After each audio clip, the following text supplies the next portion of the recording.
Sticking with West Indies cricket, one supporter of the West Indies cricket here in Dominica has stated that the West Indies team gave good account of themselves in the just concluded Baller Cup Tri-Nations ODI series in the Caribbean region. Augustine Pascal, better known as Benno, came out with strong and positive criticism about the performance of the West Indies cricket team. West Indies thrilled home supporters and stunned South Africa to reach the final of the Tri-Nation series against Australia at Kensington Oval. The Windies, ranked 8th in this format, were only given an outside chance of making it to the last match ahead of the tournament. They defeated the Proteas by 100 runs. West Indies, however, lost to Australia in the finals by 58 runs. I followed this series quite closely, and I thought West Indies, in these circumstances, gave a good account of themselves. Not much people gave them a chance, since we are speaking about a Tri-Nation series between Australia is number 1, South Africa is number 3, and West Indies is number 8. And for West Indies to get to a situation where they got to the finals in Australia and lost in the finals, I thought they gave, basically, generally speaking, they gave a good account of themselves.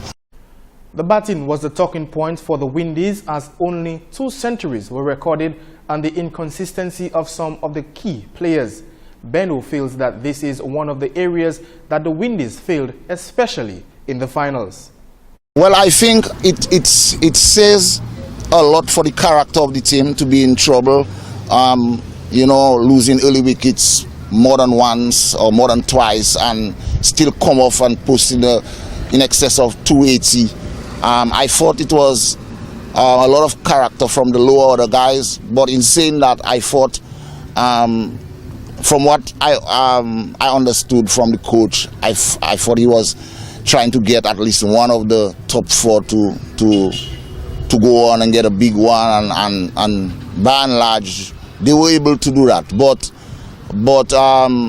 it wasn't done collectively, and probably that was probably where, you know, it was a problem for them. I think they successfully got one of the top batsmen in the top 4 to score heavily, but they weren't able to get it done, you know, collectively. And probably that's where we feel, especially in the finals, you know. Last night in the finals, I thought probably if they could get 1 or 2 other batsmen on the top 4 to cash in, probably would have won. But I thought the Australians didn't really make it easy for them. Mitchell Marsh, you know, destroyed the top order in a sense, and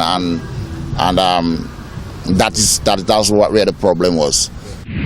Meantime, Pascal had his own take on the appointment of Jason Holder as the captain of the West Indies team. In recent months, Jason Holder has been widely criticized with his leadership styles.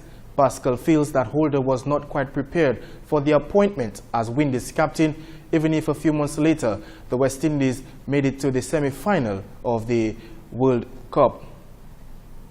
I, for one, was one of them that thought at the time he was given the captaincy, he was not quite prepared for that. But I think that's the way we do it in the Caribbean. We put people to learn on the job, and so I think he's coming to his own more and more.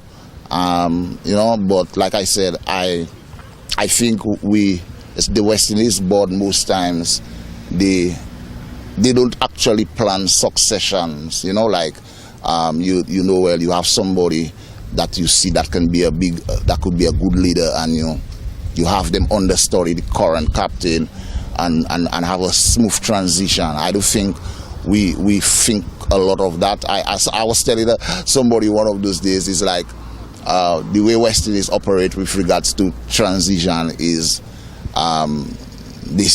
they wake up one morning and they see it's raining, and they walk under the rain all around in each store looking for an umbrella. So by the time you get the umbrella, you're wet.